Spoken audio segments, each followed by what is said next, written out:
Judy was boring. Hello. Then Judy discovered ChumbaCasino.com. It's my little escape. Now Judy's the life of the party. Oh, baby, mama's bringing home the bacon. Whoa, take it easy, Judy. The Chumba life is for everybody. So go to ChumbaCasino.com and play over 100 casino-style games. Join today and play for free for your chance to redeem some serious prizes. ChumbaCasino.com. No purchase necessary. Void where prohibited by law. 18 plus terms and conditions apply. See website for details. All right now. You know what that means. It's time for the Kevin and Nikee show on iHeartRadio. Yeah, yeah, yeah, yeah, yeah, yeah. Overdose. It's time for the Kevin and Nikee show. They gon' have it lit up. Yeah, you know, it's time for the Kevin and Nikee show. They got the airways popping every city across the globe. It's time for the Kevin and Nikee show. They gon' have it lit up. Yeah, you know, it's time for the Kevin and Nikee show. They got the airways popping every city across the globe. You know him as a dope actor, Kevin D. Bitten. 360 twice jam, how he keep winning. And you know the baddest actress, Nikee won. She so bad you walking past, she had you speaking for her. If you ain't tuning in, this your reality check. You might miss out on your favorite star celebrity guest. When they celebrate, what you do, you get the bell, yeah. During Kevin's corner, get inspired and encouraged, yeah. Bend them corners while you listen, but don't swerve. Find out what's getting on Nikee nerves. What's bothering Nikee? What's bothering Nick? What's bothering Nikee? What's bothering Nick? Keep on playing. Me and Kevin goes and we gon' get you hit. Yo, check us out on social media. In your mobile phone, we everywhere. You ever stations played out like a ringtone. Follow me like Bino R-E-M-E-Y. Bino Remy. Pop like Semi. And my flow hotter. Thicker semi. Been doing this since I scraped up pennies. But back to the subject, Kevin Nikee.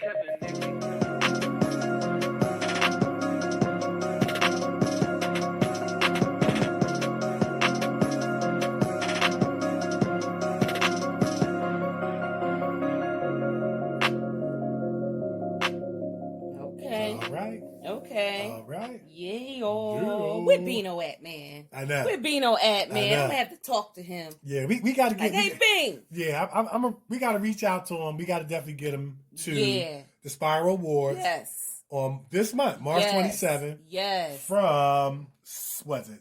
7 o'clock to 10. I think the red carpet starts at 6. Mm-hmm. It's going to be at the Venice Island Performing Arts Center, 7 Lock Street, Philadelphia, PA. And we've been nominated for Best Radio Show. And, you know, you got to think positive. It's not arrogance, but when we win, Bino got to go up on stage with us. Yes, he does. Because he ever been a part of the Kevin and Nikee show. That's right. Everybody loved the intro. Yes. So we got to reach out to him. Yes, we got to reach out to him. So, Bino, if you listening, man, hit us up, man. You you definitely welcome, man. You know, front row seats at the, you know, hey, it's Spiral Awards. We up. We up for one. We up for one. You know what I'm saying? We up. Yeah. Awesome. Yes. Right, so, look, we always got a lot going on. We do. We always got a lot going on. You know, it's been cold, y'all. I wish it just snow. Because it be acting like it be trying to snow, but it don't want to snow. It should just snow. Like, it's almost like, you know, let's just throw a couple sprinkles, but let it be real, real cold. Yeah, just do it and just get it over with. Go ahead and snow. You know what it is. I think that groundhog saw a shadow. Okay. No, I don't. No, he didn't see the shadow. He didn't see the shadow. He didn't see the shadow. So I guess Mother Winter is upset with that. Right. She a winter scorn. Right. And you know what that means? She gonna let us have it next winter.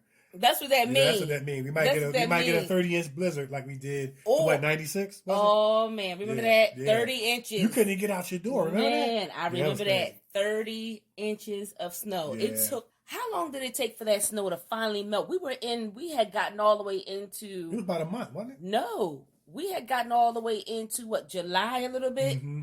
And it was still like dwindling down. Yeah, it took a minute. Yeah. I mean, you couldn't go out for like 3 weeks to a month. You couldn't get out. Yeah. You know? It was like a winter advisory. Like nobody need to be out driving unless you absolutely have to. But you couldn't cars was covered. Yeah, I remember that vividly. Cars were completely covered. The buses had a hard time. I had to walk back and forth to work. Yeah. Because it I couldn't get on the bus or whatever. Right. I remember that. But it's gonna happen come summertime this year. Mm-hmm. She gonna be heating the thing up. And they're gonna make us turn on that AC like crazy. Yep, absolutely. Yeah. Well, we always got a lot to talk about, a lot going on. So with that being said, it is now time for the mini adventures of Kevin and Nikee. Woo!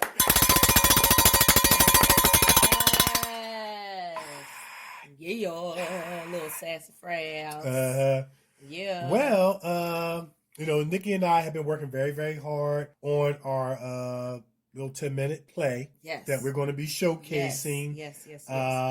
in New York City on Friday, April 3rd and Saturday, April 4th, 7 o'clock, between 7 and 10. And it's going to be at 358 West 44th Street in Queens, New York. So to all our New York family and surrounding area, come on out and check us out Friday, April 3rd and Saturday, April 4th. We're going to be showcasing this 10-minute play that we've been working so hard on and perfecting and training every week and training on our own and training together.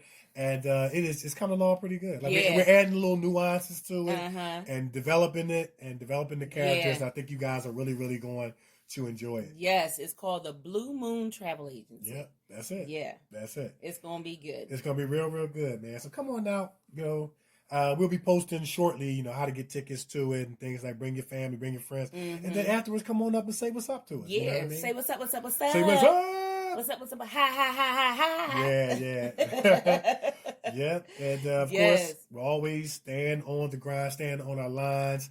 And Nick, you was on set of a major, we can't say the name, can't say the big time director. You was on set. Talk about your experience, how you got all featured and all this. Let me tell you, it was awesome. I'm gonna tell you right now, what amazes me is how they take these little behind places that you've never seen before and turn it into a set. That set design was powerful. It was fire. And I'm trying to tell you, your girl was up in the Tesla. That's it. I was driving the Tesla. The Tesla is a big old, I said it to you, the Tesla is a big old computer. Right. A computer car. That's all it is. It's a computer car. Everything is on, they had a big old screen inside the car where, you just push the buttons and different things like that. And it starts and all kinds of stuff. There's no keyless entry. You just touch the handles and the handles come out. It's a beautiful car. They told me when I asked the price value of the car, they was like, the price value of the car was like $190,000. Wow. $190,000 car. I would have been afraid to scratch that. Listen, and I was like, y'all want me to drive what? How fast? And to where? Right. Man, I was like, listen. Okay, y'all gonna cover this, right? Y'all got insurance. Right, because I ain't paying for it. Yeah. But it was good to, work with this awesome director. We've been trying to get with him for a minute, and it finally happened. Yeah. It messed around and happened. Yeah, and when it comes out, it's on a major streaming platform. Yeah. And we both had the opportunity to film in this particular TV series. Yeah, because you went first. Yeah, you went first, and then I came after you. Yeah, and we'll keep you guys posted on where you can find that, where you can see it. Of course, we signed NDA, so we can't put so much information, but it's just awesome to be on a major set with a major director. It is. And, doing your thing. And, it is. And, me and Nikee talk about this all the time. We don't know it all, but what we do know, we know. We're still growing. We're still developing. We're still getting better. As we say on the show all the time, this acting journey is one of growing, developing, but never arriving, but still growing and developing in that same token. But when you've won some award, you've earned the right to say a few things because your awards is a symbol that you did some things very well. Right. You know what I'm saying? Right. No, it doesn't make you a know-it-all, but you have some things that you can share that someone else can benefit from if they want to listen. You don't have to, and me and Nikee talk about various different things in terms of our approach to going on set. When you get the email that you've been cast for a role, they're going to give you pretty much a synopsis of the scene, and they're going to give you an overview of what your wardrobe should be. And from a professional standpoint, there's some think tank time that needs to go into the reading the synopsis, right, reading the wardrobe, right. What am I going to put on, and how do I fit in the scene? But what can I do to stand out in the context of the director's vision for the scene? Right. Some of the things that need to go into, what type of show is it? How does culture fit into the show? What would be culturally believable in the context of what type of show it is? You got to think about all these various different things, and then what can I do or how can I dress within the scope of the wardrobe description to stand out? Yeah.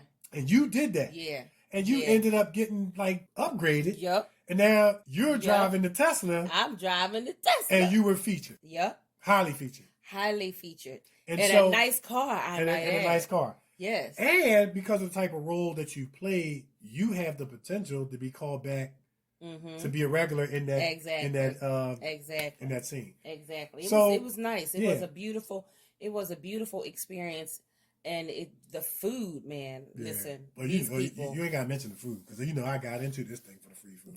That's what? Part of it. So when they feed you, they feed you. Awesome. They feed you. Yeah. But I'm gonna tell you right now, I'm gonna learn how to make this. And it's so easy to make, but I'm gonna learn. I want to learn how to make a parfait. Okay. Because this woman made this parfait. Man, Kev, when I tell you, I tore that parfait up. I'm gonna learn how to, and it's not a lot of ingredients from what I was looking. Okay. I'm gonna learn how to make it. Awesome. I'm telling you right now, but. I'm only going to make 2. One for me, one for you, and then that's going to be it. All right. I'm going to taste it. I would like to taste it. That's going to be it, though, because according to what she was saying, the calories up in that parfait. Okay. So we only eat it once. All right, so we had to eat it after a strenuous workout. Like, you know what I mean? That way we can burn it up right away. Right. Yeah. All right. Right. So, as we had a great session again with our teacher, rehearsing our scene. Yeah. The scene is just getting better and better and better. We're getting better and better and better. And it's nothing like, sitting under not just good training, but great training. What they call it? Tutelage. That's it. Yeah, sitting under the tutelage of a great trainer. Yes. Nothing like it. Because awesome. he be working us half to death. Yeah. We all need that coach. Yeah. That's going to, sometimes the coach got to pull you aside and talk to you. Now, look, Kevin, you can play better than that. Yeah. And sometimes they got to pull you, man, get your butt out there and play better. And he don't let us take no breaks, though. Yeah, he don't. He be like, all right, that was good. All right, let's do it again. Like, dang. Let's do it again. Okay. All so not only do we run it a couple of times on our own and together, but then we got to get with him and run it, too. I'm like, oh, wow. And run it again. Okay. Yeah. All right, so. Okay. All right. And you were taking care of some administrative stuff up in NYC. Oh, taking your next step. Yep. I definitely had to get that done. Yeah. If you want to stay out in the working field, you definitely got to make your way up into New York and, put your name down on some things. So I took care of that. Right. And it was a good experience. Yeah. Very good experience. And that's going to broaden. That's going to broaden your horizons in terms of your span. Right. So it's just not limited to a small area. You took care of your administrative stuff. You're going to be branching out, and you're going to be making your way everywhere. How to say? Making my way downtown, walking fast. You gotta learn the words now. You gotta learn the words. Vanessa Carlton. Okay, we'll sing the song then. Making your way downtown, walking fast, people walking on by. Come on, you got ready. Come on, Nick, you gotta jump in. That's all I know. That's it. You know what you gotta get. Okay. I only knew that one part. Making my way downtown, walking fast. That's it. People walking on by. And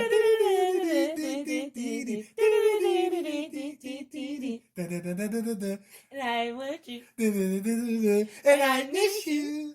And I don't wonder why. I think I messed that one up. If I could walk into the sky. Would you try not to pass me by? Oh, 'Cause you know I walk 1,000 miles just if I to could be with you, right? tonight. That's all we have. We're sorry, we messed that up. We messed the whole song up. We'll leave it to Vanessa Carlton. We got some of the words, Frank. We got some. How of the about words. that? We got some of the We words. got most of them. Yeah, we did. Yeah, we did. All right. Yeah, we did. We did. All right. Yeah.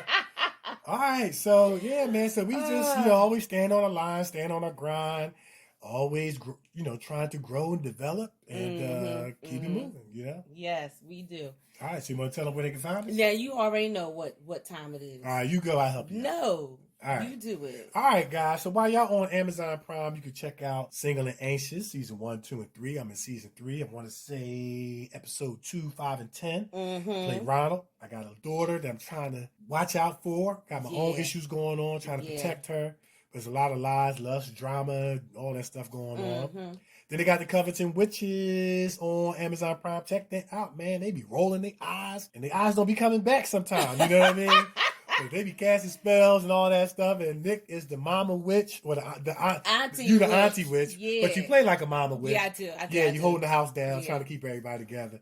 But things still fall apart, but she can hold it back together again. So check that out. Then on Amazon Prime, check out Mercy.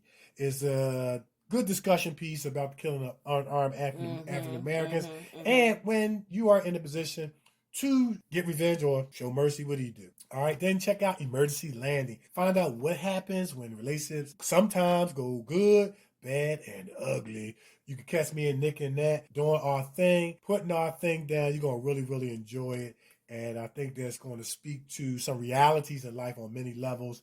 And check out Revelation Blue on Amazon Prime. You got a police officer, man, that's struggling between the world, doing what's right, doing what's wrong. Find out what decision he is making in Revelation Blue. And then while you're on Amazon Prime, check out The Right Path movie. Your girl is over here welding M16. She ain't Susie Homemaker, not this one. She got knives and guns. Yes. And she is not to be played with. And I'm the comedic guy of the group, just getting knocked out throughout the whole movie. Yeah. But I get back up and dust myself off, only get knocked out again. But it's a good movie, man. It's going to take you on the emotional roller coaster. You're going to laugh. You're going to feel like crying. And the rumor I hear that part 2 just might be coming. The Right Path movie. A.J. Franklin, Quaj Frazier, and the boys holding it down. My man, Wakanda. We got Troy the Great. Man, they holding it down over there, man. Hope I ain't leave nobody out. You know what I mean? Got 'em. You Everybody doing their thing, man. So, yeah, and what else we got? Then on Stars, check out Jason's Letter. Jason's Letter was played actually during Black History Month as a Black History movie. Yes, it was. And we were proud to be a part of that. Shout out to Terrence Takeem and the whole entire cast. But me and Nikee was up in there. And it just made us so proud that we not only made history in terms of making a film, but that this movie was deemed important enough to be kind of Black history set apart. It was great. That was a great feeling, man. It really, really was. And so check that out. It's looping on Stars, called Jason's Letter, and it's what a kid comes up with the remedy for the killing of our African Americans by doing a research paper based on statistics and facts. Yep. So very good movie. Yeah, very good movie. Then go over to YouTube. Check us out. Actress Nikee Warren, actor Kevin Benton. We got commercials. We got feature films. We got short films. We got the multi-award winning short film, The News and Honor. Check that out. You're gonna really, really love it. And anything else on Amazon Prime? I feel like I'm missing a movie on Amazon Prime. No, you said it all. That's why you. We got them all. We got them all. I think we got them all. Yes. So follow us, y'all. That's why he does it, because he rolls that off the top of his head like bam, bam, bam, bam, bam. I try to remember. No, you got it. You got it down. I be like, what else? What else?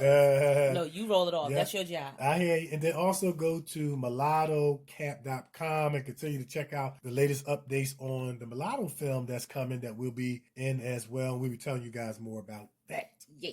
All right. That's it. All right, so we're gonna take a all break. Our adventures. I think that's all of our adventures. That's it. That's all it. right. With more to come. Yeah. All right. So we're gonna take a break, but before we do, man, listen, our special guest that we got ready for you guys is fire. I'm trying to tell you, he is an author. He's a screenwriter. He is a proud former U.S. Navy service person, and he is just doing his thing. He's a reporter, journalist. I mean, for the Hollywood Times, you guys got to check him out. I'm telling you, don't go nowhere. We're going to be right back, and we're going to be talking to him because he got everything going on, and we want y'all to hear it. It's the Kevin Nikee Show on iHeartRadio. We're everywhere, and we'll be back.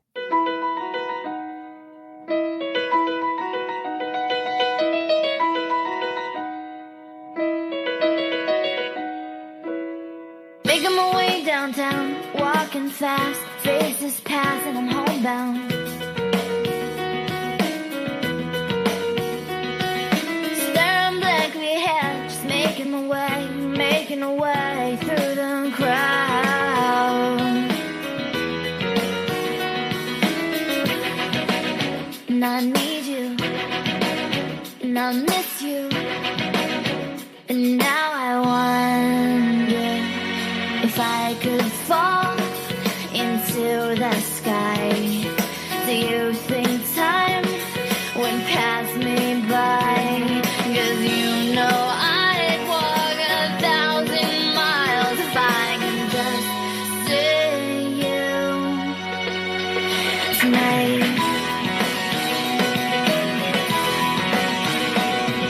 There's always times like these when I think of you, and I wonder if you ever think of me.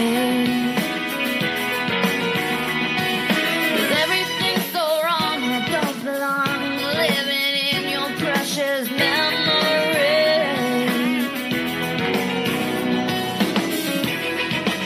'Cause I need you and I miss you.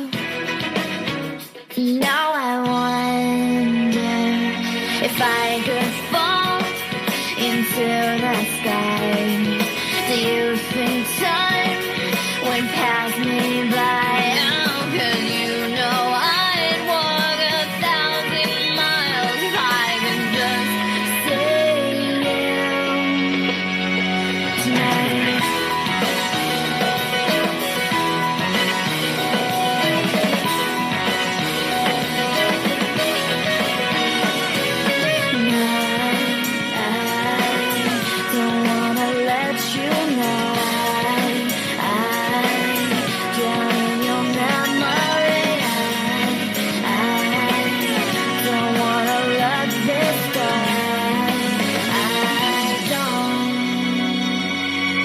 Making my way downtown, walking fast, faces pass and I'm homebound. Staring blankly ahead, just making my way through the crowd.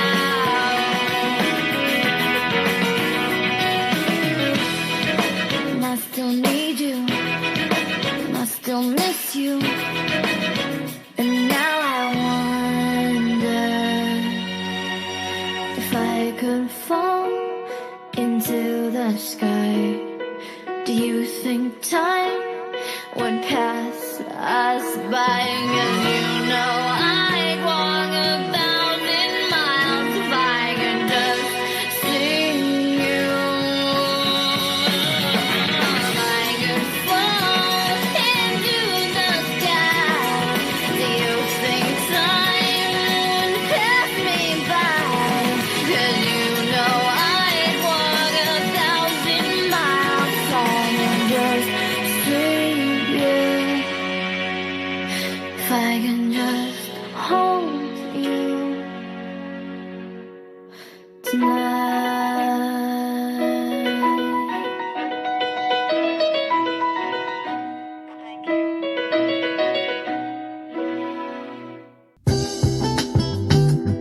Satisfy your sweet tooth with some tasty treats from the Brownie Shop.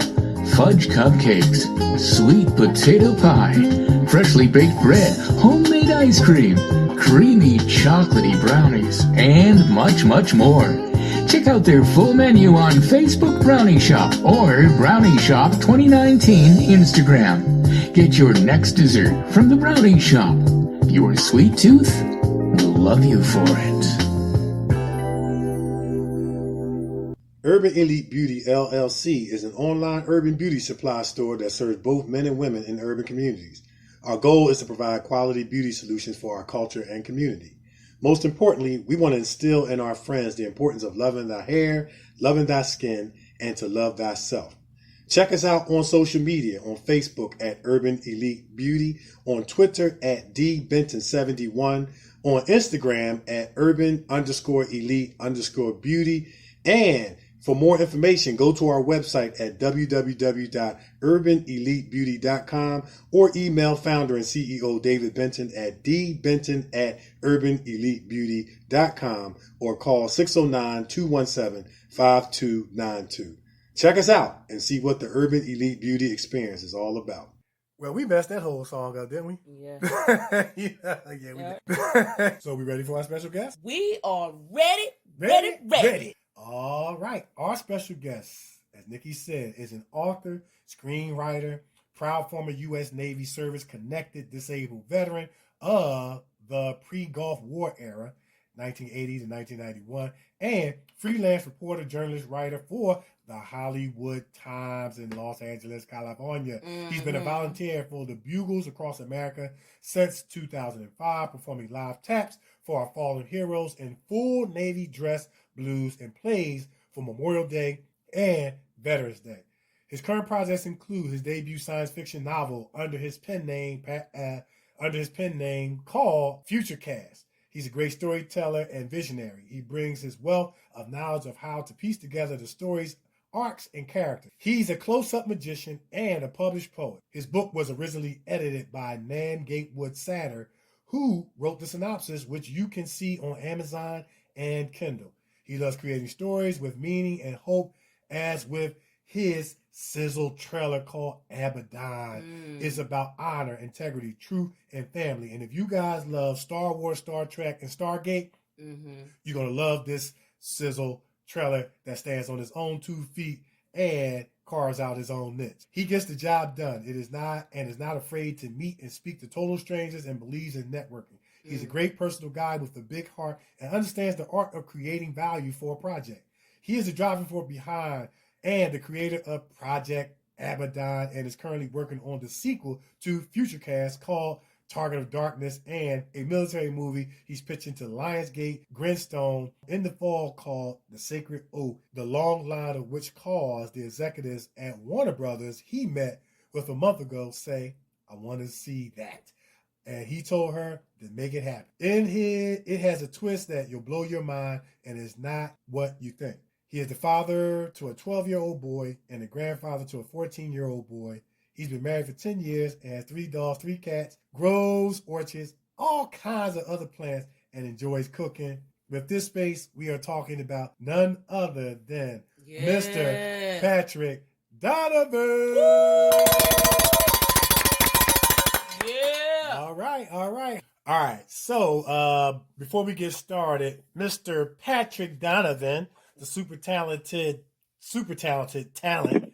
We just want to say thank you, man, for taking time out of your busy schedule, for coming on the show, man. We know you got a lot going on, and you're always, on the go. You're always being tenacious about things that you're passionate about. So just to take somewhat of a time out and come to share with us and our listeners around the world, man, we really, really appreciate you and appreciate it. My pleasure, sir. It's a pleasure. Nikee, nice to hear your voice again and talk to you, Thank Kevin. You. Yes, sir. Yes, sir. Absolutely. Well, look, we're not going to waste no time. We're going to jump right on to this interview. I know our listeners are excited. We already forewarned them that it could be the comedy hour too. Yeah. So we never know what we're going to get, but we know it's going to be great. We need to start with a joke then, okay? Okay, we'll let you go. We'll let you go. You do it. Go ahead. All right. Mushroom walks into a bar and says, I want a drink. The beer tender says, we don't serve your kind here. He goes, why? I'm a fun guy.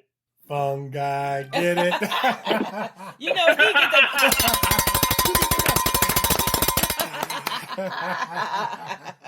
Okay. Wow. I I told Patrick, I said, hey, man, I think you might have missed your calling, man. Stand-up comedy might be on the agenda. No. It's never too late. No, my wife is in the background hitting her head with her hand and shaking it and closing her eyes. So. It's never too late. That's it. Yeah. Wow. Yeah. Well, all right, man. So, I mean, you have so many talents. I mean, you're author, screenwriter, proud former U.S. Navy service-connected disabled veteran. Thank you so much for your service. Thank you for your service. But you're a freelance reporter, journalist, writer for the Hollywood Times, the prestigious Hollywood Times. How did you get started? Very much so. How did you get started writing? Like, where did you develop your passion for writing? Yeah. I started writing when I was, young in the third grade. Oh, wow. Okay. I used to write a lot of stories, and my teacher would always tell my mom, that's a good kid, but he talks too much. So I started putting it into words. And so I started writing then, and then I got into poetry, and back in high school, I started a band that was really good. We had a lot of fun. So I wrote lyrics to songs, and it was a lot of fun. It just started going like that, and just started developing and manifesting into what I am today. Awesome. Nice. Awesome. Okay. Awesome. So, you know, we like to ask this questions to reporters, journalists, writers, those of the media. We're of the media. Speaking about the Kobe Bryant, tragic death of Kobe Bryant and all those, Gigi and all those that were on the helicopter. Nikee and I talked about this situation, and we want to get your take on it in terms of like journalistic responsibility. Now, TMZ broke the story, to the best of our knowledge, research, and understanding, before the family even knew. So we wanted to get your take on journalistic/media responsibility. As you know, TMZ broke the story before the family was even informed, and wanted to get your take on journalistic media responsibility as someone, who is a writer for the Hollywood Times. When is it a good time to break a story? When is it not? When does journalistic responsibility come into play?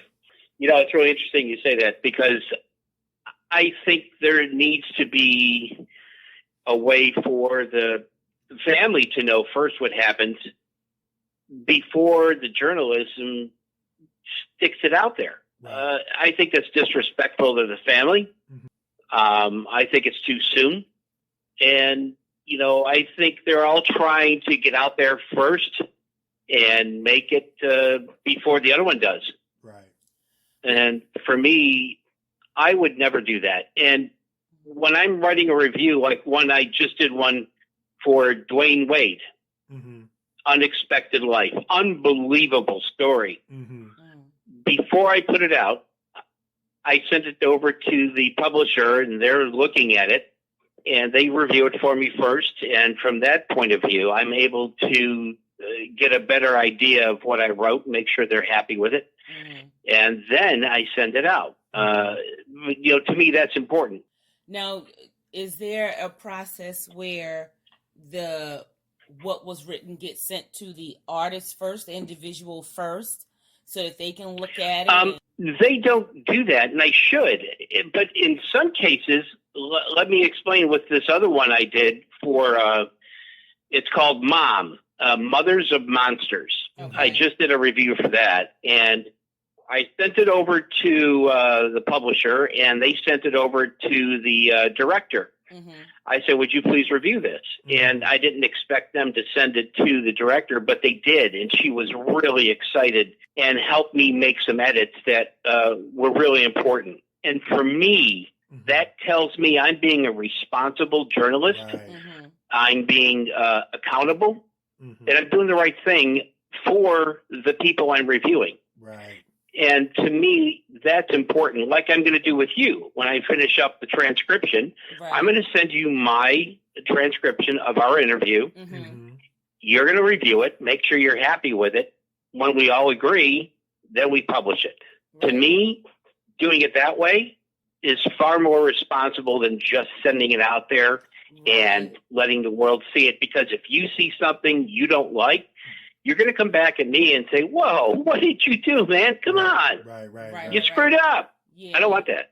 Yeah, I think that's the better way to do it, because what if something's in the article that the artists don't want anybody to read? Right. You know, they have their opportunity to correct those things, or something in there that maybe not true.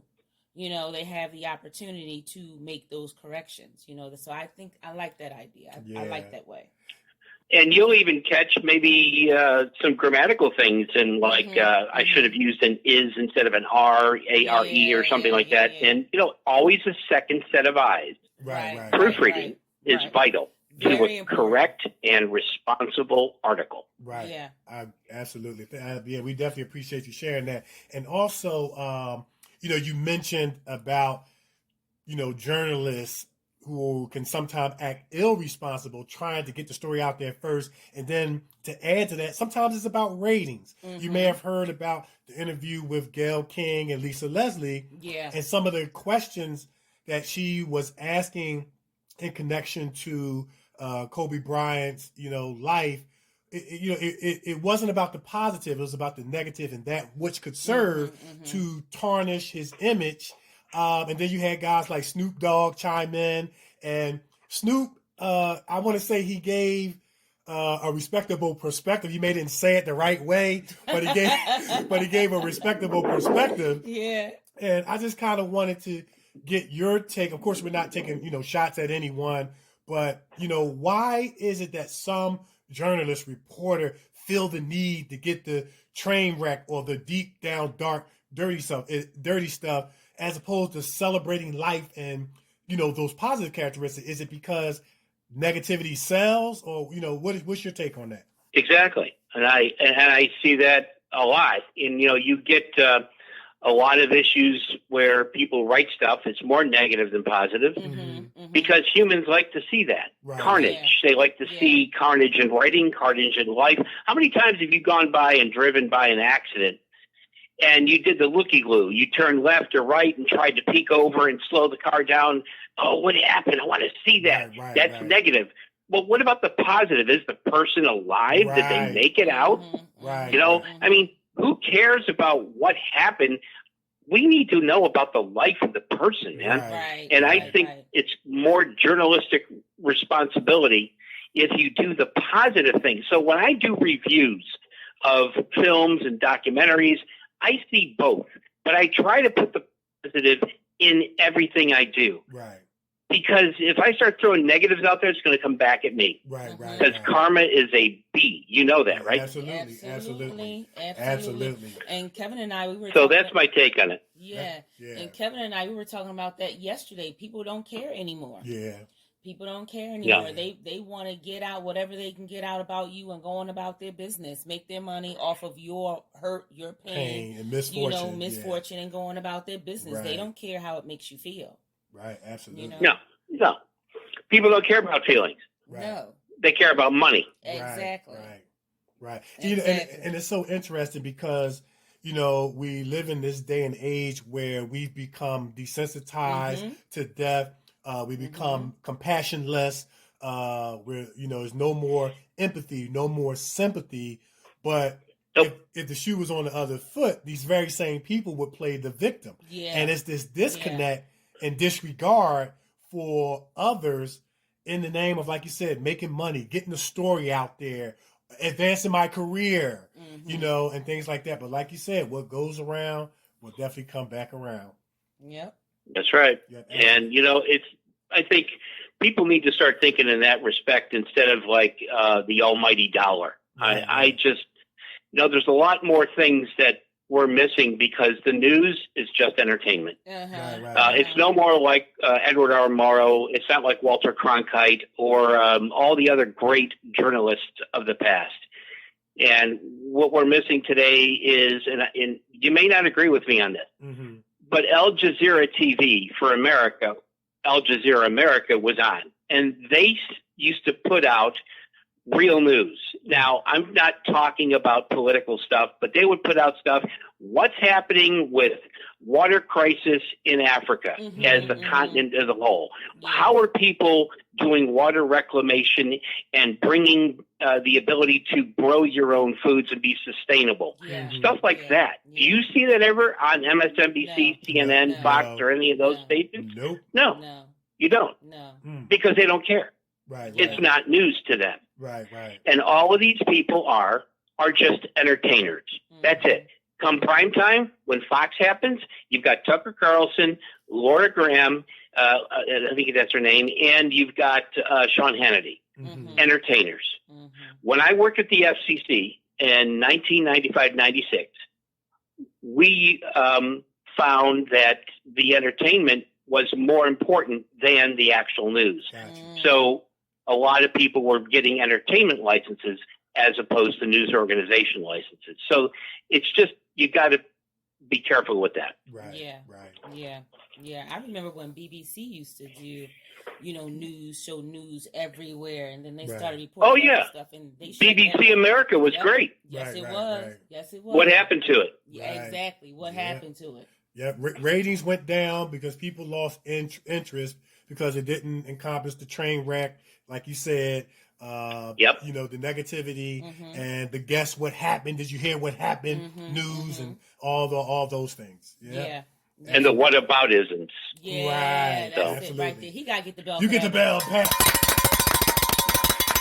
Yes, he got to get a bell for that word. Whataboutisms. I like that. I'm going to have to use that word.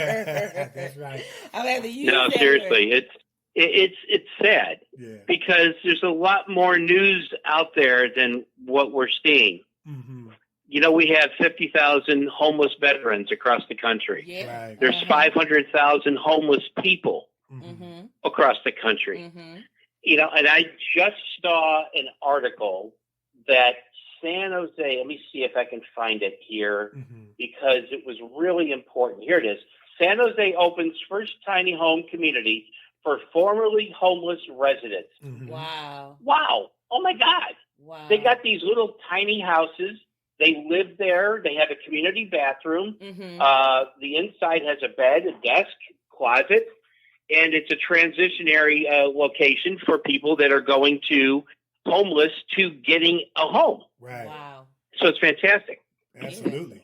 And those tiny houses are cute too. They have it on the channel where they be building houses and stuff. They have little tiny houses. They be all decked out. I like them. Yeah, I wouldn't be able to fit in one of those tiny houses. No, you can't fit in a tiny house. But you know what? God forbid, if I was homeless, I would make it work. I'm going to tell you straight up. So your feet going to be flowing out the door and your head going to be out the window. Sometimes in life, you got to do what you got to do. Okay.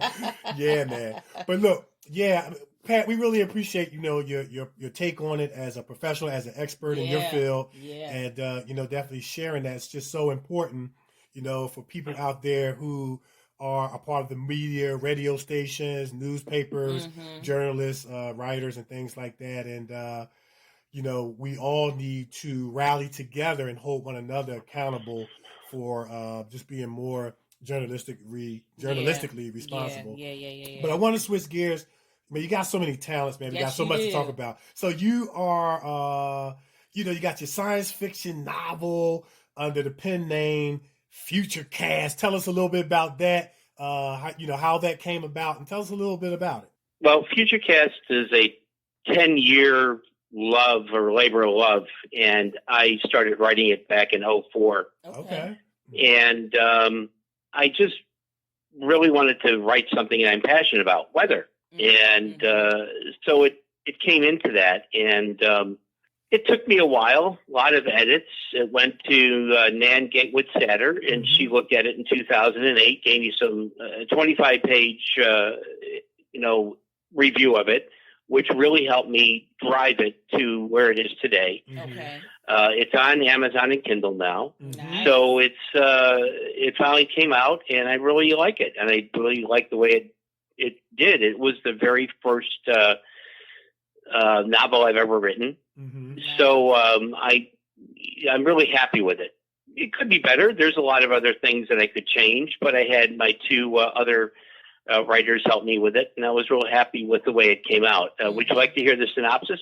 Sure, absolutely. Let's talk about it. Okay, this is what Nan Gatewitz-Satter wrote, so I'm going to give her the credit because this is what she wrote based on what she read. Okay.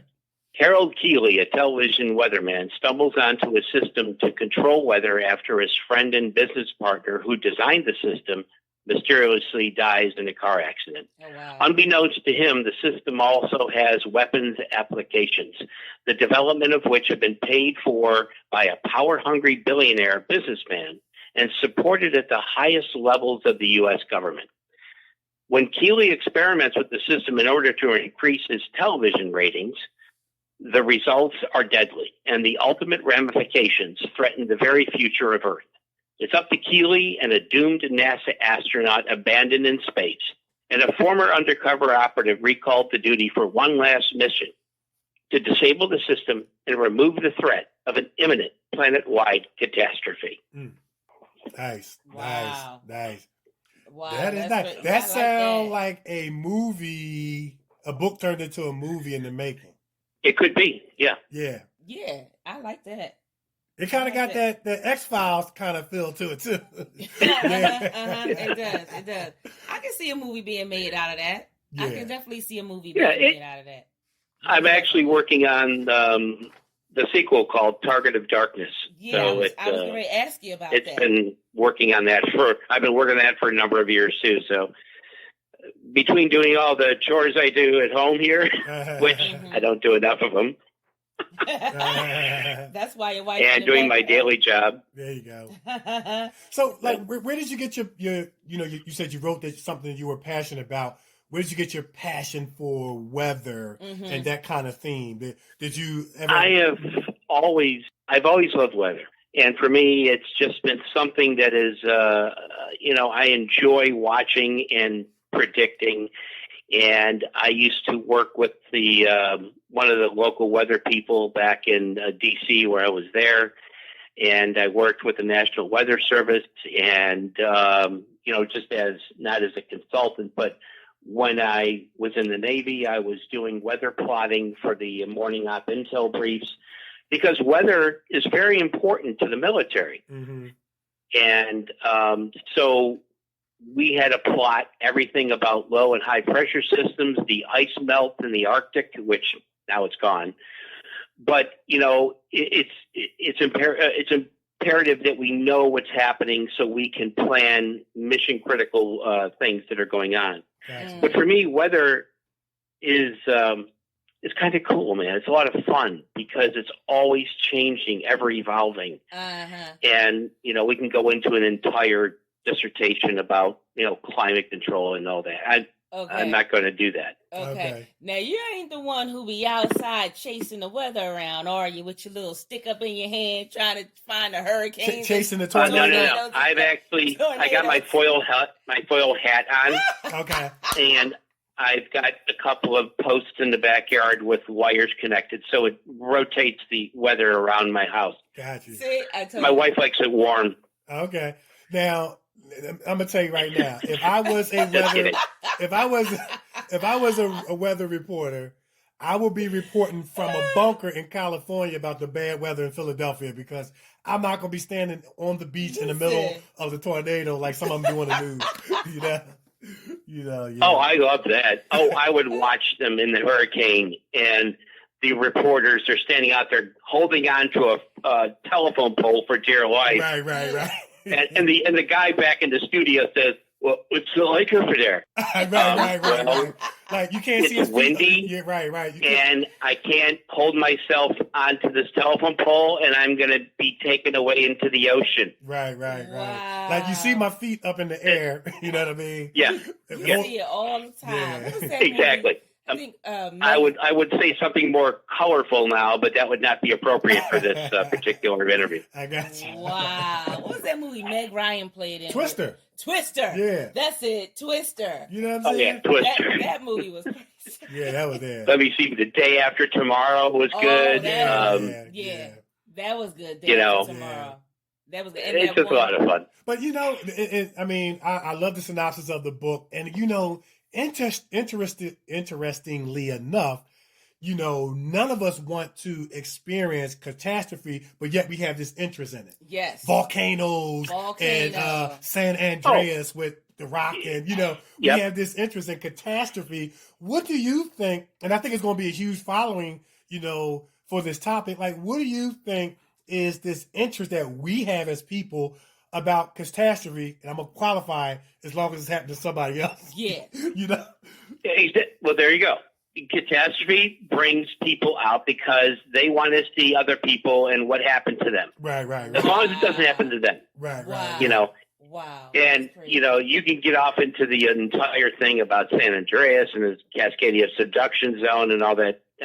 It's a waste of time right here. Right. But it's very important because I live near the subduction zone. Right. Mm-hmm. Which hasn't moved in 300 years, so we're 80 years late. Right. That's crazy. Right. That's crazy. Now, you also been volunteering with for Bugles Across America since 2005, and you perform live tapes for fallen heroes of the Navy dressed in blue. Tell us a little bit about that. Bugles Across America is a wonderful volunteer organization for military buglers to perform live taps at funerals. We get missions.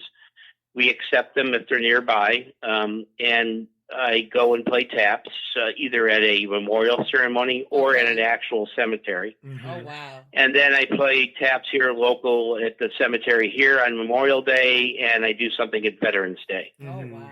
It's a way for us to not have a recording or someone holding a fake trumpet with a recording on it. And it gives a lot more honor and dignity to the deceased. Yeah. Wow. Beautiful. And so it's something I've always done. I was in the United States Navy Band, and I played over 200 funerals when I was there in Guam. And so it's for me, it's a way to honor all the fallen heroes and veterans of our past. Yeah. And currently. Absolutely, man. Once again, as we said earlier, thank you for your service. Yeah. And, me and Nikki have talked about this subject many times on their show. We definitely, honor those who have fallen. But I think that our country needs to do a better job of taking care of those that are still here. I mean, you have veterans that can't even get medical coverage and things like that, but they can go overseas and fight and protect our borders. And I kind of just wanted to get your spill on that. I think our country needs to step up, and I think so as well. All veterans need to have free medical coverage, free hospital care for their service. That's just my personal opinion. I agree with that 100%. That's true. And I'm in the VA healthcare system, and I got to tell you, I have not ever had a problem. Okay. I've always gotten my medications. I've always gotten support of where I go, and in all the places I've lived. And they've taken care of me. Okay. Oh, yeah. Now, granted, we do have like a copay for our, medical care like everybody else. And if you have insurance, they take from that. So it really defers the cost, which is nice. Oh, yeah. But we feel there are probably, I'm sorry, go ahead. We feel that y'all should get it for free. That's our take. No, I agree. Yeah.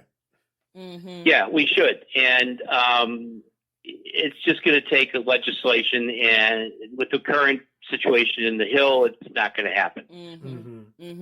Well, come on down here to the VA hospital in Philadelphia. Won't you check in? You will not be checking out. You will be there indefinitely. Yeah. It's kind of tough. What's going on? It sounds like Hotel California, man. Honey, that place is a mess. Yeah, man. They need to step really? it up big time. Yeah, they need to step it up big time. Oh, my goodness. The veterans complain. My grandfather, God rest his soul, was a vet, and he would complain about that place all of the time. Yeah. Every time he went, he would dread going there, and it got to the point where he didn't even want to go there. He would go somewhere else. He used to say all the time, can't stay in that place.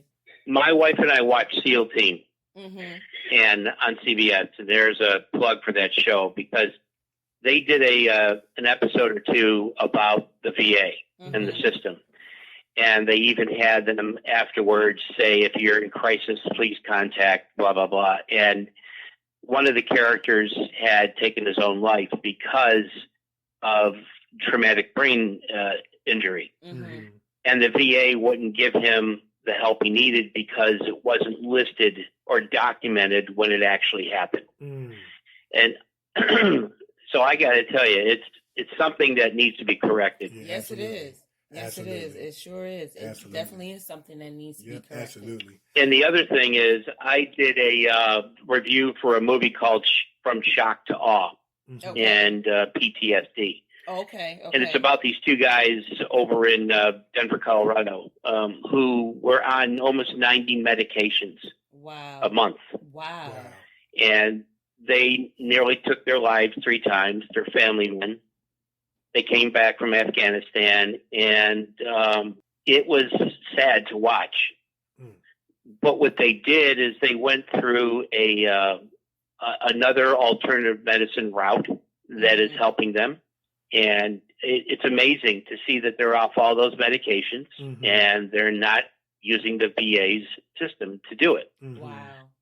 And that's the awe part of it.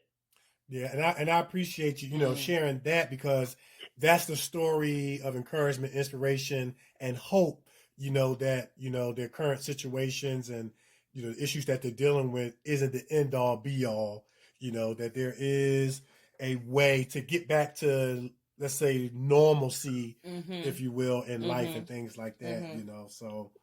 Right. And they're using psychedelic drugs, which is from the Amazon.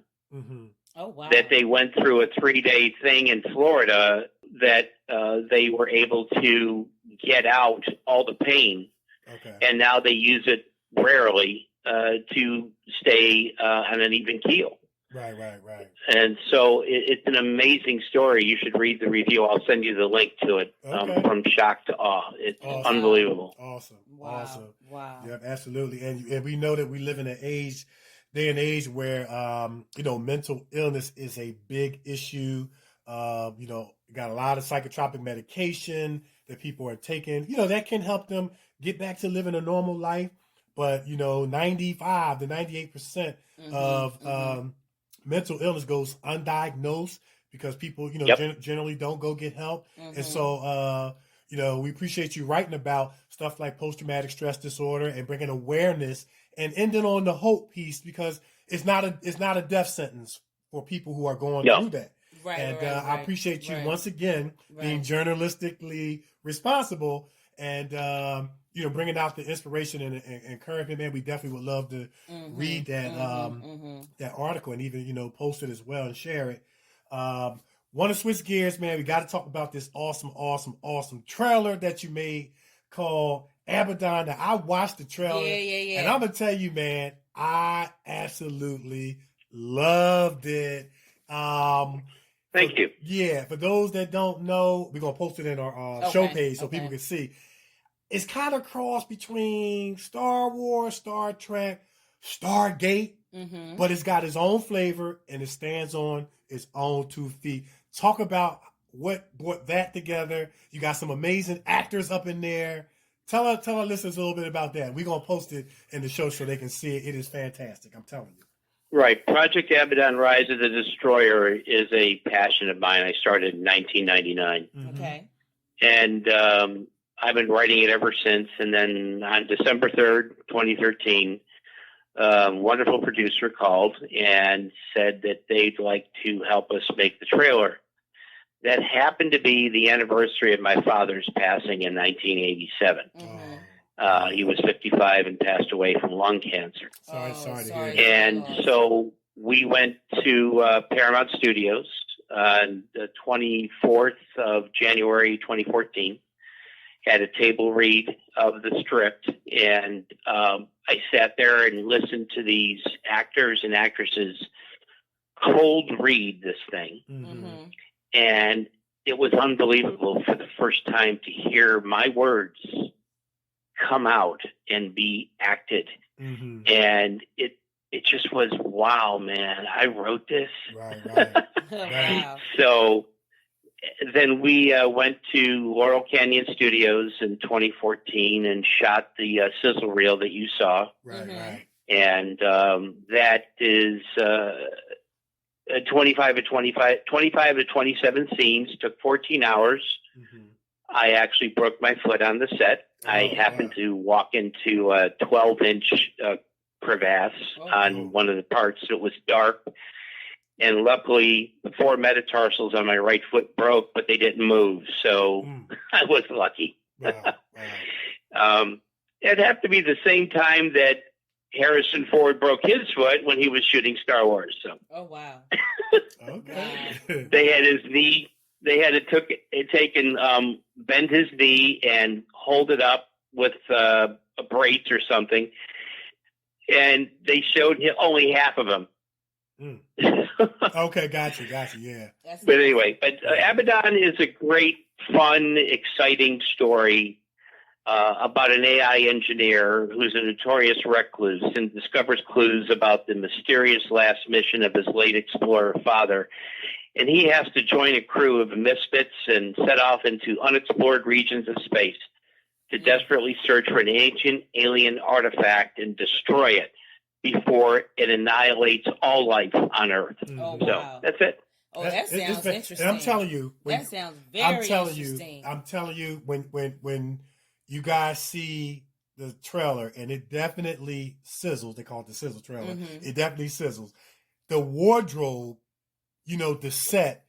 I mean, you're gonna really feel like you in a spaceship. Well, you I'm just trying to tell said you. it had a mixture of Star I will Wars. tell you that set is over in an old CBS studio in Laurel Canyon. Yeah. And that set has been there for 20 years. Michael Jackson and Justin Timberlake and Justin Bieber, they've all done music videos on it. It's a spaceship set on 25,000 square feet. And the other side, where the white screen is, they shot the beating scene for the Passion of the Christ. Oh, get out of here. Wow. That's wow. Yeah. Wow. So Mel Gibson shot there as well. Get out of here. That's nice, man. So what's next for Abaddon? Like, when is it going? I mean, we see the sizzle trailer. What's next? I mean, is it going to continue? I'm sure it's going to move forward because I know you're a go-getter. Oh, yeah, it is. It's like everything else. I have spoken to a number of people. We got some great people working with us. Dan Curry, Mike Demerit, Gary Tischel, and Dorothy Amos, who did our costume. She's still with us. Okay. Dennis Matalone, he did the stunt coordinator thing. These are all great people who have not asked for a dime. Wow. They have just been great consultants to help me, Dan especially. And we're just excited with the fact that it is moving forward. It's a little slow. It's like everything else. It takes time. And I believe this is the year that it's going to be filmed. Nice. I went to Warner Brothers back in a month ago. Sat with an executive there for about an hour and a half. She was very impressed. When she watched the trailer like you, she had one word: powerful. I'm telling you, it is. And it is that. So she's introducing me to 4 prolific producers.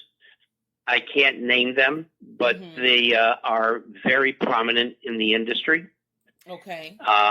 So she's helping me, and I can't give her name out either because I'd rather not right now. That's right. That's right. But just to know that it's being shopped within Warner Brothers world. Awesome. Nice. Awesome. Now you got another film that you're working on, and you're pitching The Sacred Oath.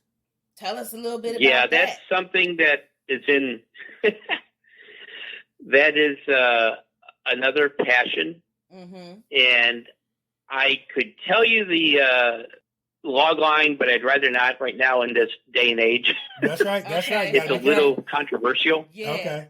But I have already spoken to another executive who used to work for Sony. He likes the idea, and we're switching out the back ending to move it closer to the front to make it more enticing.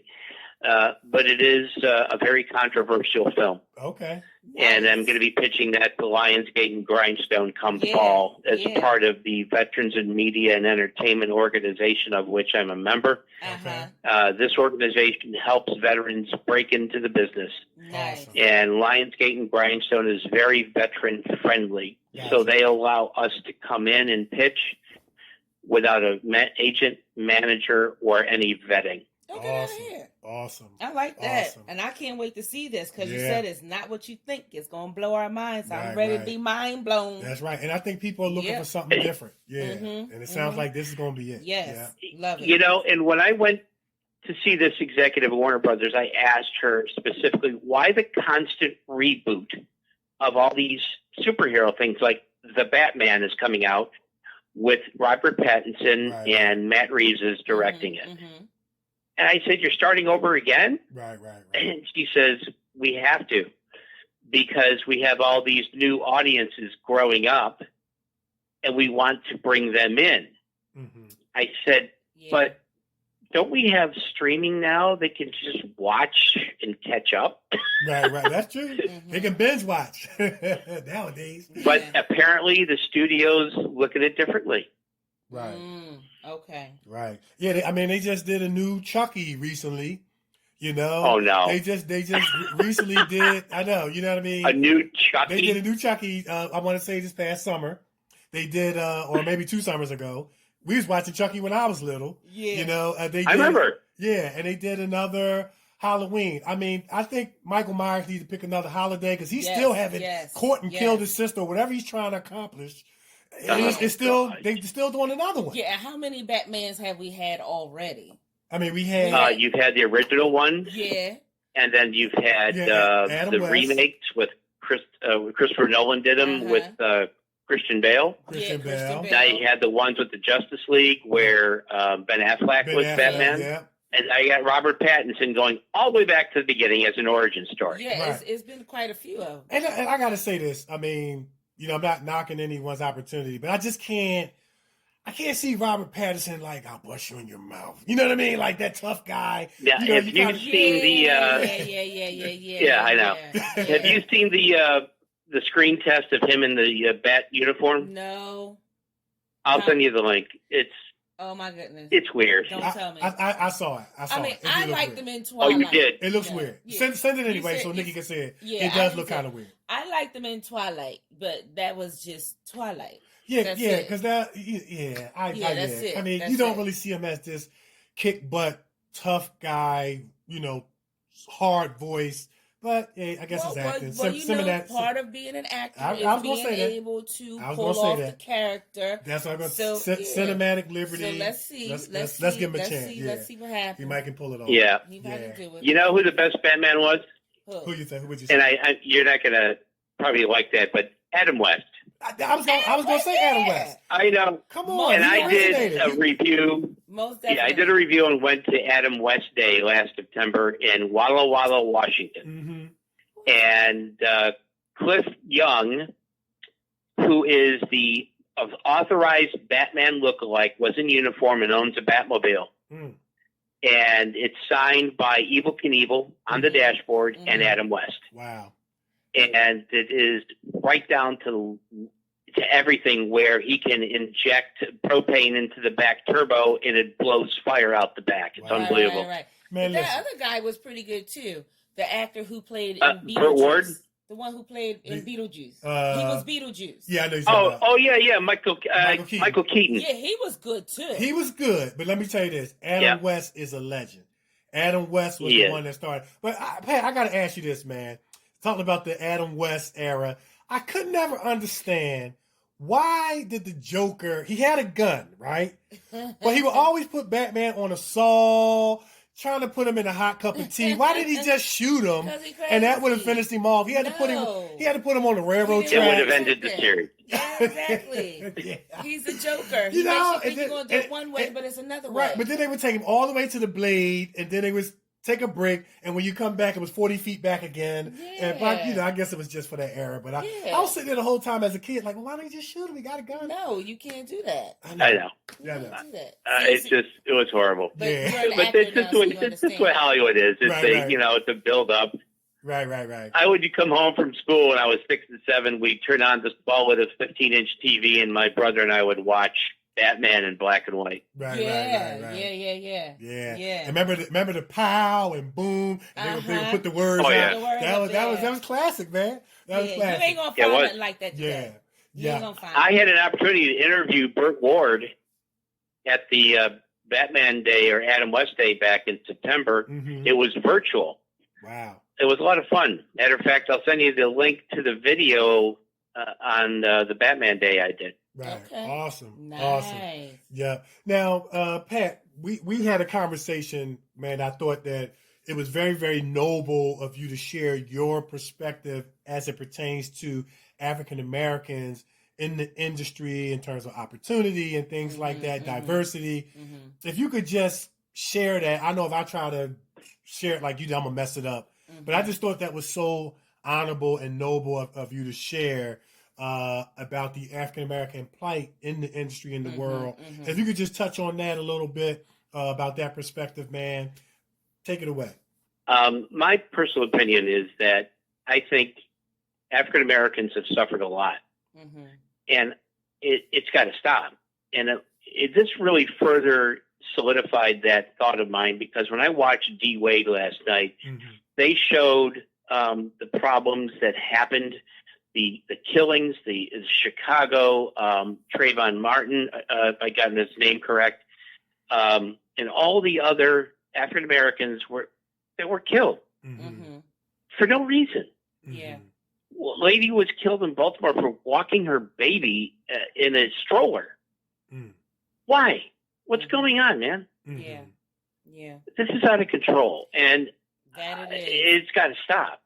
That it is. And I think that more awareness needs to be given, and we need to have more people start a conversation. Yeah. And really get into what the problems are and how to fix them. And there's an old saying that John Lennon had, was all we need is love, man.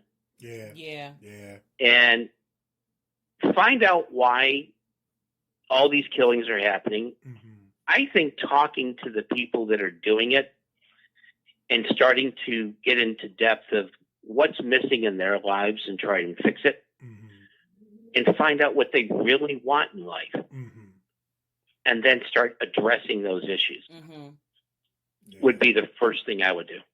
Yeah. Awesome, man. Awesome. And like I told you, Pat, like when we were talking on the phone, man, you know, you being a Caucasian brother, I call you my brother, you know, sharing that perspective in terms of acknowledging the African American plight in the world, in society. Absolutely. It brings a lot of healing, man. It brings a lot of healing. It not only generates positive conversation and things like that, but it brings a lot of healing because, you know, as I shared before, you know, sometimes other cultures may look at us and say, hey, what are they so angry about? Why are they still upset? And blah, blah, blah, blah, you know, things like that. And that acknowledgement says that someone sees that what we're going through as a culture really does exist, and not just in our own confined world or in our mind and things like that. So we really do appreciate your perspective on that. You know, let me share something with you. I was an actor, a friend of mine. He's African American.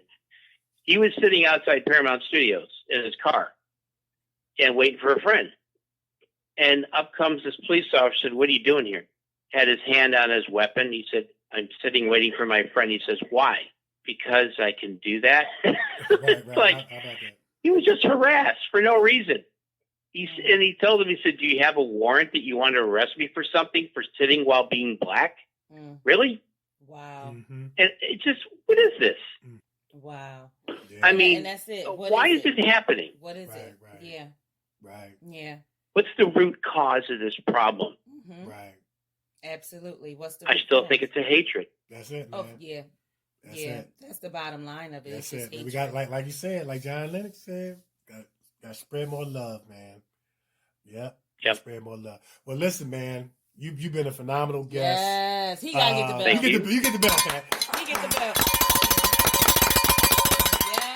Yeah, man. And man, we might have to mess around and make this a part 2, man. But you've been a phenomenal guest. Definitely appreciate Thank you so much. And as we always say, once you come on the Kevin and Nikee show, you was already family. But let me give you thank you. Let me give you some advice or for your listeners about being a writer. And to get where I got without an agent, manager, or a vetting. Passion, dedication, and tenacity. I knew you was going to say it. I was That's about to it say right it. For you. Somebody told me Yeah. that you need to be persistent in this industry. Yeah. Mhm. Never give up, never surrender. That's There right. you go. And if you're passionate about your work and you love it, don't ever stop. There you go. My friend Gregory Crosby took him 18 years to do Hacksaw Ridge. Okay. Mhm.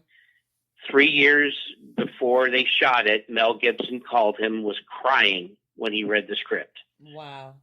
And it's about Desmond Doss, the only World War II veteran to never fire a weapon or carry one, and saved nearly 100 and something men from the top of Okinawa throughout the night without ever getting shot himself. Wow. That's awesome. You got to see the movie. That's Wow. awesome. That's powerful. That's very awesome. powerful. I like that. Yeah. Well, Pat, put your social media out there. How can people follow you, keep up with you, get your, your books on Amazon? Just take your time, put your social media out there. I know people are going to want to follow this movie. Yeah. Abaddon. So, yeah, put your stuff out there. It's projectabaddon.com. It's the word project and ABADDON.com. Mm-hmm. And the website is patrickdonovan.net. Nice. That'll work. Keep it simple. That's Keep it. it simple. Yeah. That's right. Yeah. Well, listen, Pat, man. On Facebook is Project Abaddon. I'm sorry. So Facebook.com/Project Abaddon Film and Project Abaddon. Twitter is /Project Abaddon. And Instagram is /Project Abaddon, but I hate it because you can't use a computer to post. I'm an old-fashioned guy. I got you. I don't like using the phone to post pictures. Yeah, I got you.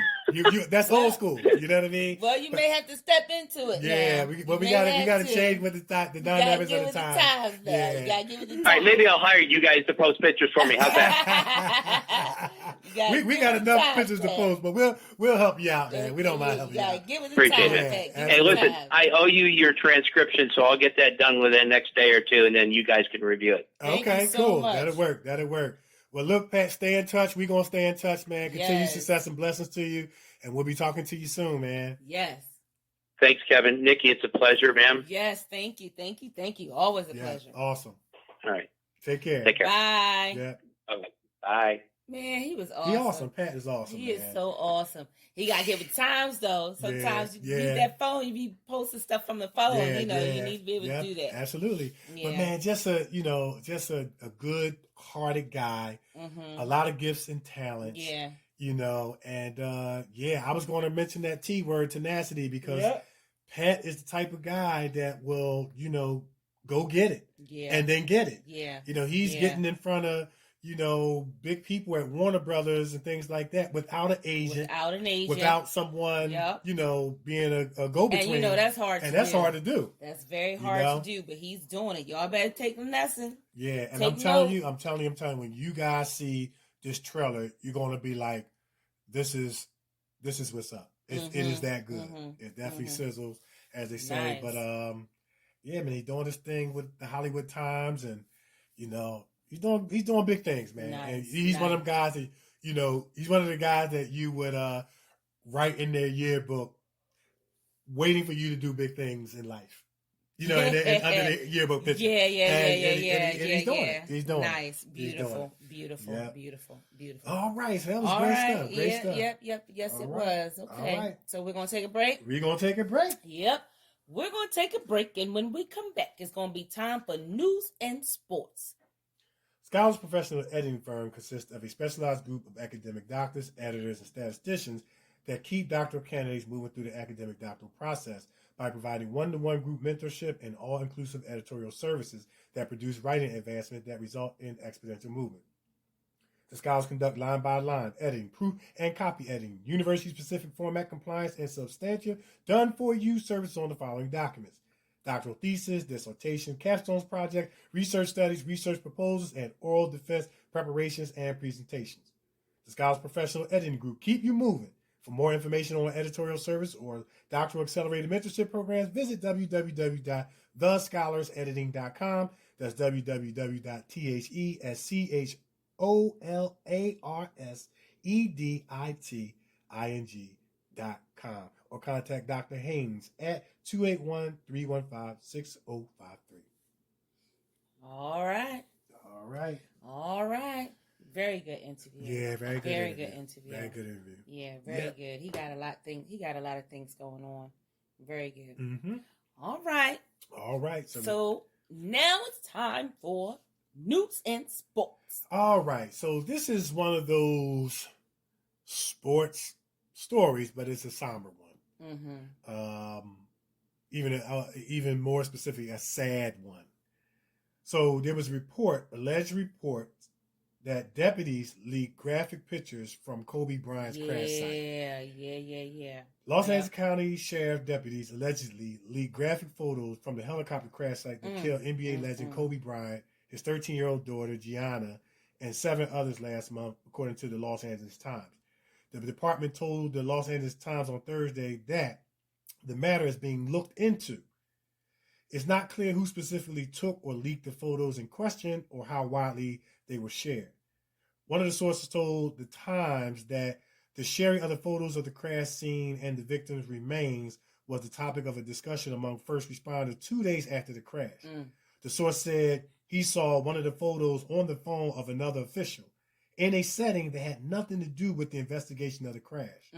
The source spoke on condition of anonymity because of the sensitivity or sensitive nature of the matter. Captain Judge Valdez told the Los Angeles Times on Wednesday that his office had been obligated to contact the family members of crash victims about the photos due to their inquiry, but not due to the allegations against the deputies that leaked the photos. He also said he was unaware of any complaint about the leaked photos. Per the report, the department has issued with leaking information related to celebrities in the past. And the investigation was opened after documents were leaked following Mel Gibson's drunk driving arrest in 2006, and an officer was fired in connection with leaking a photo of Rihanna after Chris Brown assaulted her in 2009. Bryant's helicopter crashed just outside of Los Angeles last month, killing all 9 passengers on board. A memorial service was held on Monday, 2/24, for Bryant and Gianna at the Staples Center. Bryant's widow has since filed a wrongful death lawsuit against the helicopter company as well. This is that's not going to work. Yeah, this is just sad. It's despicable. It's disgusting, is what it is. It's disgusting, and it goes back to what we were talking about with Pat. But even on a lower level, you know, about how people are so intrigued by the train wreck, as long as it's somebody else. Yeah, you know, these are people's actual family members. Yeah, and I think you were sharing something that they would pass these pictures around in a bar. They were in a bar. Yeah, they were in a bar, and they were passing the photographs around on the phone. They had them on the phone, right? And one of the bartenders had gotten upset because they were like cleaning the tables or something like that, and they happened to see what was going on, right? And they heard it, and they got upset, and they called the LA County Sheriff's Department to report what was going on. Right. You know, you got these first responders down here passing around pictures of these people's charred remains. Right. That's inhumane. Right. And I don't care about pictures of Mel Gibson's drunk driving. I don't care about pictures of Rihanna. These are people's dead bodies. Right. Burned dead bodies that you are passing around. This woman just laid her husband and her daughter to rest on the 24th of February. These other 7 victims, they just got laid to rest, and now here this come. Everybody need to be sued. Right. Everybody. The whole city need to be sued. Not just fired or desk duty. No. Yeah, this needs to go down. Everybody needs to be sued ungodly. Right. Everybody needs to lose their job, from the first responders on down to the police officers. Everybody needs to be fired. Because that is against, isn't that, what is that word, Kev? Confidentiality. Breach of confidentiality? Yes. Yeah. And when you are a first responder, in the police, isn't there an oath that you have to uphold when you go to these places? To my understanding, it's a policy. Yeah, isn't there like a policy set in place, confidentiality procedure? Right. You know, that is set in place. Right. But you take the what is it with people wanting to take photos of everything and just share it? Yeah. You know, we take photographs of people getting beat up instead of calling the cops. We Right. posting the video. Right. We take photographs of people being shot in the head instead of calling the cops. Hey, what is it? We lost it. We lost it as a people. We lost it as a country, as a nation. We completely lost it. Yeah.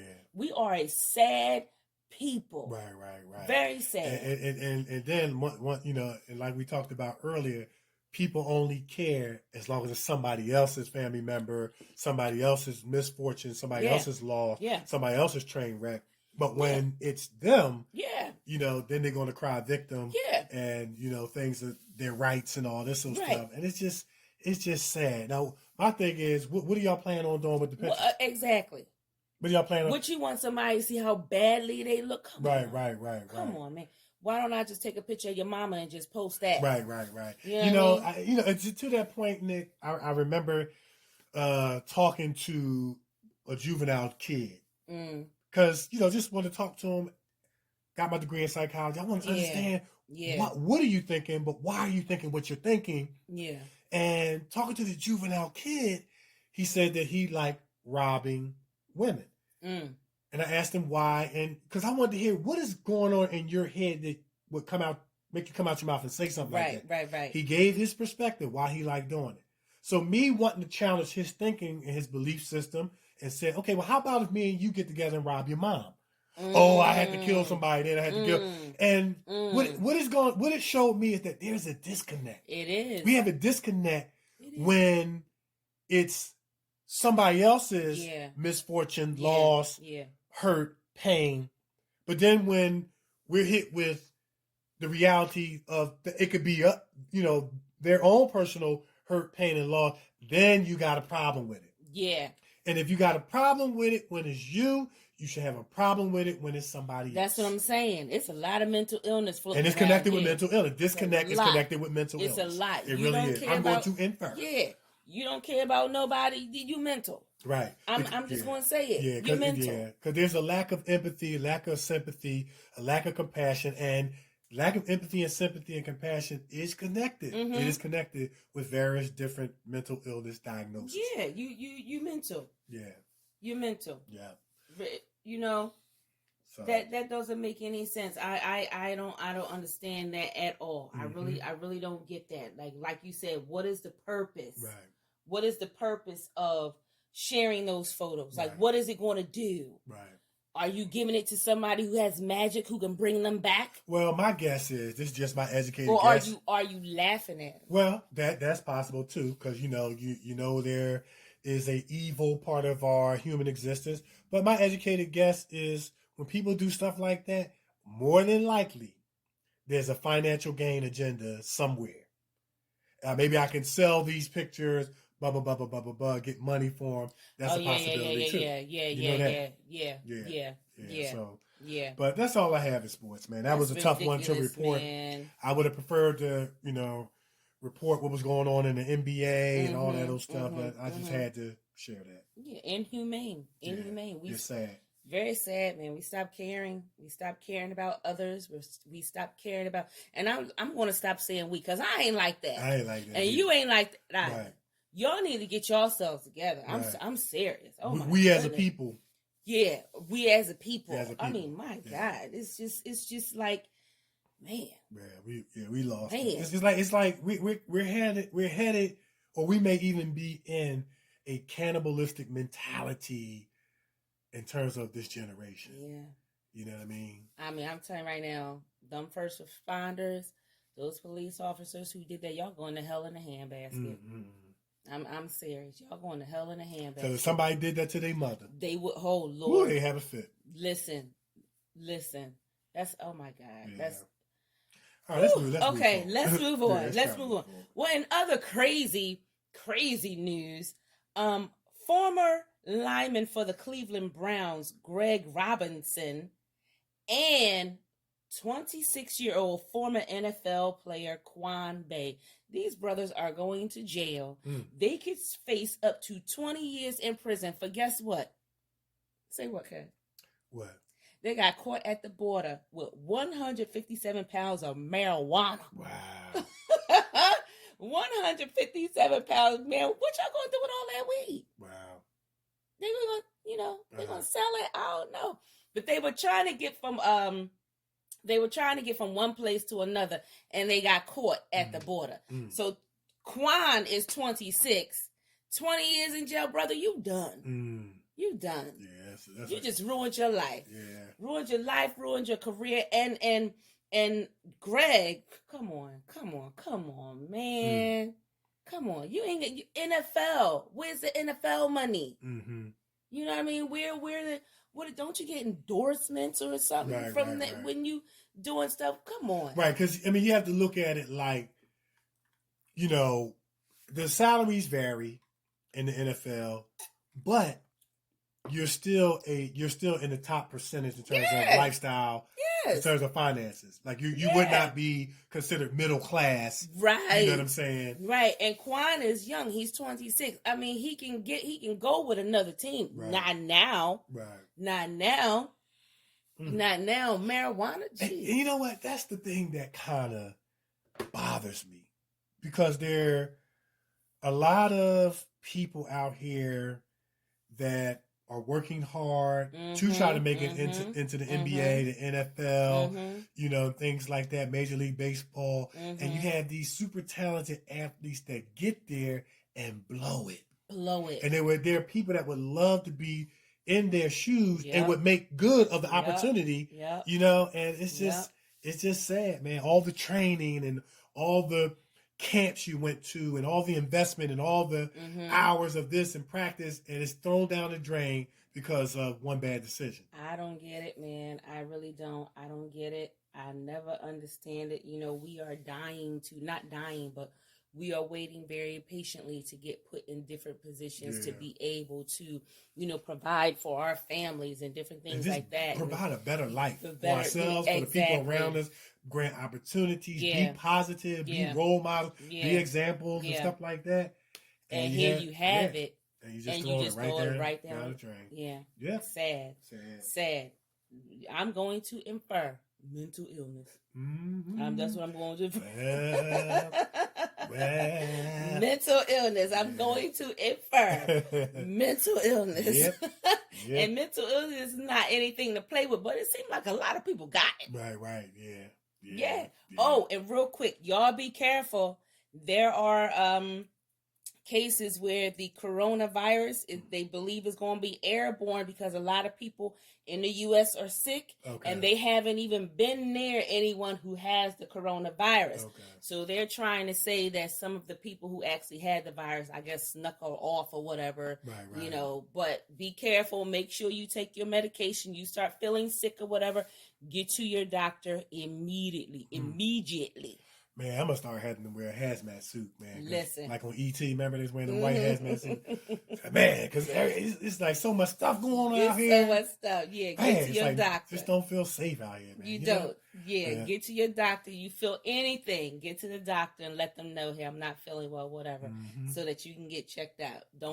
Don't never mind it. That's it. All right, that's it. That's all I have in news. All right, so we're going to take a break, and we come back. It's going to be time for my favorite part of the show.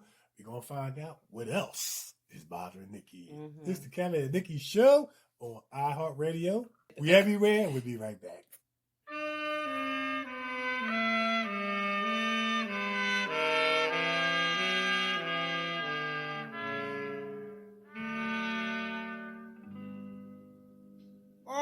She may be weary. Them young girls, they do get wearied wearing that same old shaggy dress. Yeah. But when she gets weary, try a little tenderness. Yeah.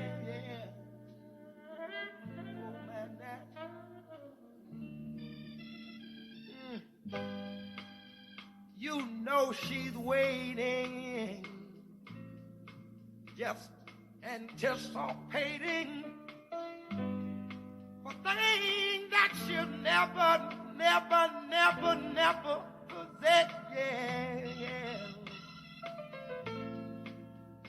But while she's there waiting, and without them, try a little tenderness. That's all you gotta do.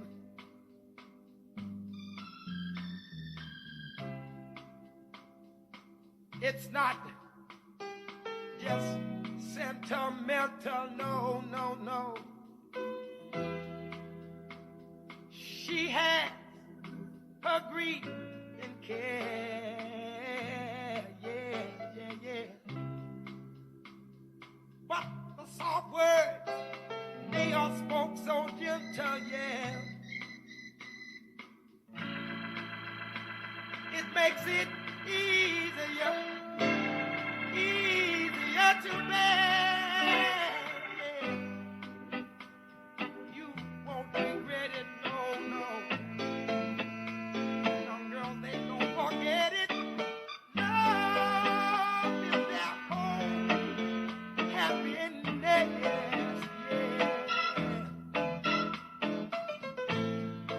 But it's all so easy.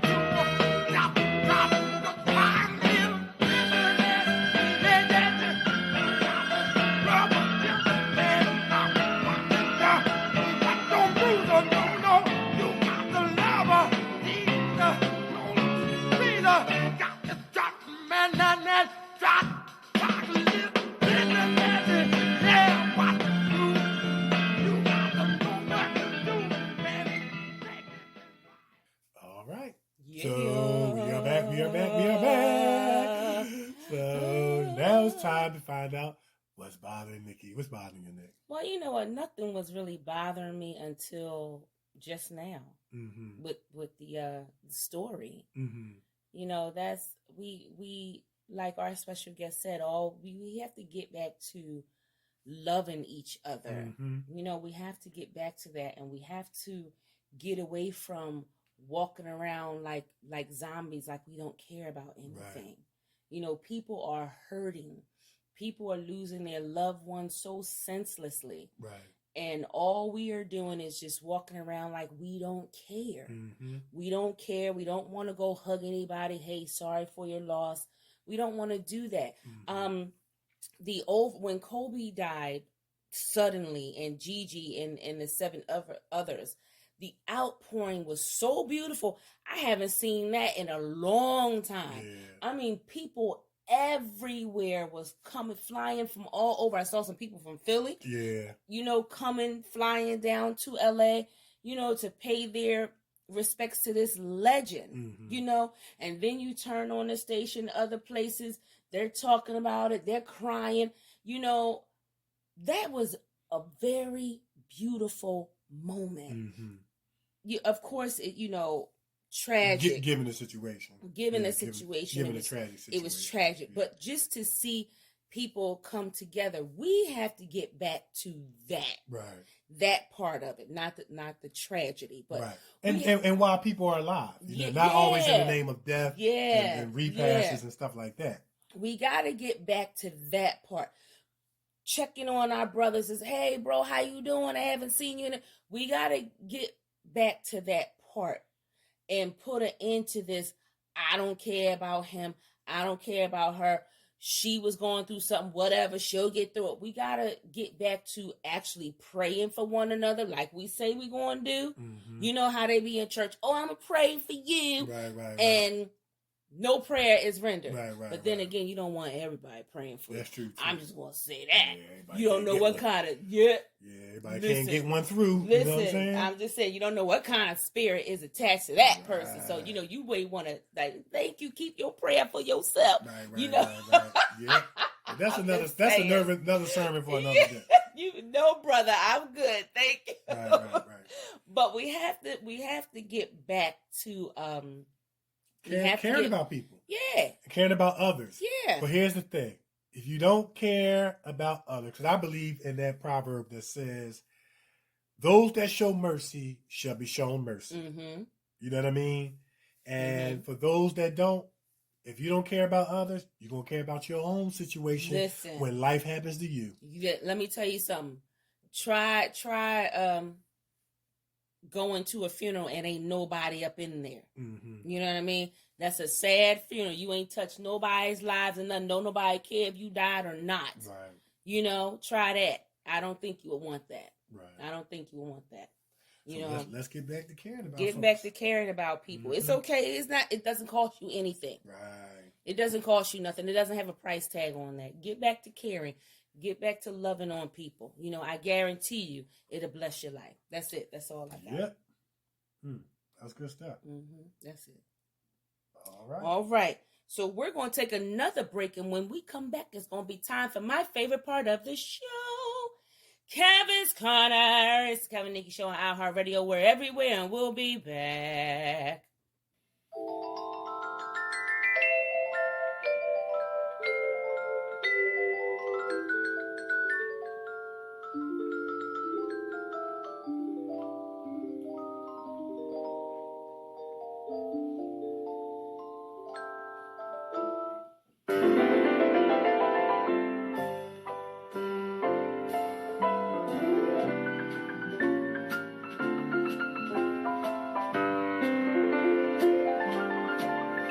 It's a beautiful day in this neighborhood, a beautiful day for a neighbor. Would you be mine? Could you be mine? It's a neighborly day in this beauty wood, a neighborly day for a beauty.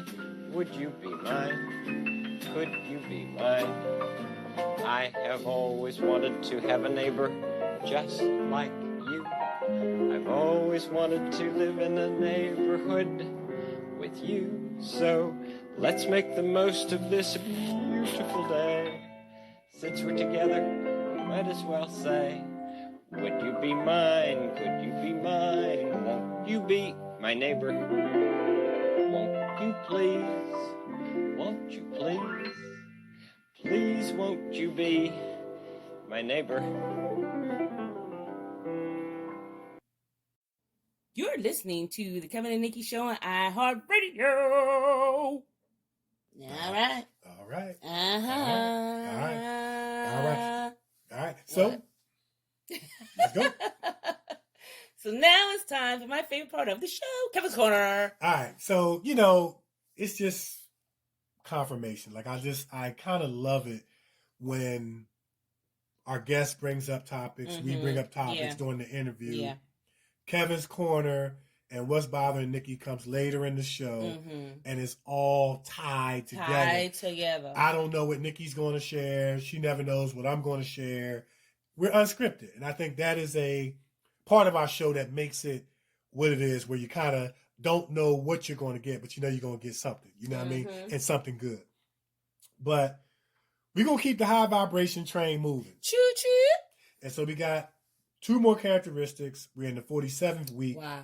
And looking at characteristic number 76 and 77. The first one is self-love. Okay? Regard for one's own well-being and happiness, chiefly considered as a desirable rather than narcissistic characteristic. Now, we're not talking about narcissistic, the world revolves around us mentality. That's that pride, narcissism. We're not talking about that. But self-love means having a high regard for your own well-being and happiness. Self-love means taking care of your own needs and not sacrificing your well-being to please others. Self-love means not settling for less than you deserve. Now, you've heard me say many times on the show that we project onto others out of the foundation of who we are. One of the reasons why people can't love others, it starts because you don't love yourself. That's right. Because you can't give what you don't have. Yep. If you don't have self-love, you don't have no love to give to somebody else. So with that being said, when we have self-love, we are then able to love our neighbor as ourselves. You probably heard that theme in a biblical principle. So love, I'm going to put it in church lingo, thy neighbor as thyself. That's right. It's basically a version of the golden rule, which says, do unto others as you would have them do unto you. You know, it's first found in the Old Testament, and Jesus tells the parable of the Good Samaritan to illustrate this commandment. And for those who vaguely know about the Good Samaritan, you have to understand some things. Mm-hmm. Of course, there was a man who was laying half dead on the side of the road. Mm-hmm. You know, you had a priest, you had a Levite who saw him, but they kept going. Yeah. The priest was considered the pastor of the church. Right. The Levite was considered your worship leader. Right. You know what I'm saying? But it was a good for nothing, low down Samaritan that helped him. Now you got to understand some things about the Samaritan. He was half Assyrian, half Jewish, mm-hmm. which in racist terms he would be considered a zebra. Okay. They weren't even allowed in Jerusalem due to their mixed ethnicity. Right. They were looked down upon. They were despised. They wasn't even viewed as normal and or regular citizens like everybody else. Okay. But yet it was the least of them that had more compassion than the pastor and the choir director that helped the man laying dead on the side of the road. Because why? He did unto someone else as he would have wanted them to do to him. Yeah, and that's how you're supposed to look at it. But because we're filled with so much hate, we don't. Right. And you know what the question at the end of the parable says? What? And who is my neighbor? And your neighbor is only those that will help you in the time of need. And if I had to give a topic for this sermon, it would be, won't you be my neighbor? Hey, neighbor. That's all I got for Kevin's corner. You get the bell.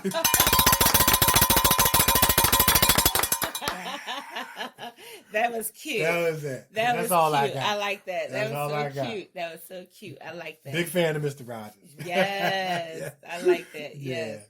All That was right, so that's cute. all I got. All right. So put it out there. All right, man. We hope you have enjoyed another week, another episode, another show, another guest. Thank y'all guys so much, man, for tuning in each week. We do what we do for you, and we can't do what we do without you. As long as y'all keep supporting us and tuning in, we're going to keep bringing y'all good music, great guests, all that good stuff in the bag of potato chips, as they say. I'm actor Kevin D. Benton. You can find me on Twitter at Kevin D. Benton, on Facebook, Kevin D. Benton, on Instagram, actor Kevin D. Benton, and you can find Nikee and I on YouTube, actress Nikee Warren, actor Kevin Benton. Continue to check us out and follow us. That's right. You can find me on Facebook, Nikee Warren, on Twitter, at Nikee Warren, and on the gram. Hello, I'm Nikee. That's spelled HELLOIMNIKEE. You can find our show, The Kevin Nikee Show, on Facebook, at Kevin Nikee Show on Twitter, and The Kevin Nikee Show on the gram. See how we keeps all of that simple. That's right. Nice. We don't put no rap names out there. You know what I mean? Yes. You know, Hazmat 215 and all that other stuff. Skilo 316. You know what I mean? Hazmat 215. Well, all this coronavirus, we might have to put that out there. It's about to make me spit up my juice. Stop it. Anyway. Yeah. You know what? I done lost my train of thought. MC, what's that? MC Hazmat. MC 215. Y'all see what I gotta put up with? Okay, I don't even know what I was supposed to say. Right. You know what? I'm just gonna say goodbye. All right. So this is the Kevin and Nikee Show on iHeartRadio. We are everywhere, and we are out of here. Peace.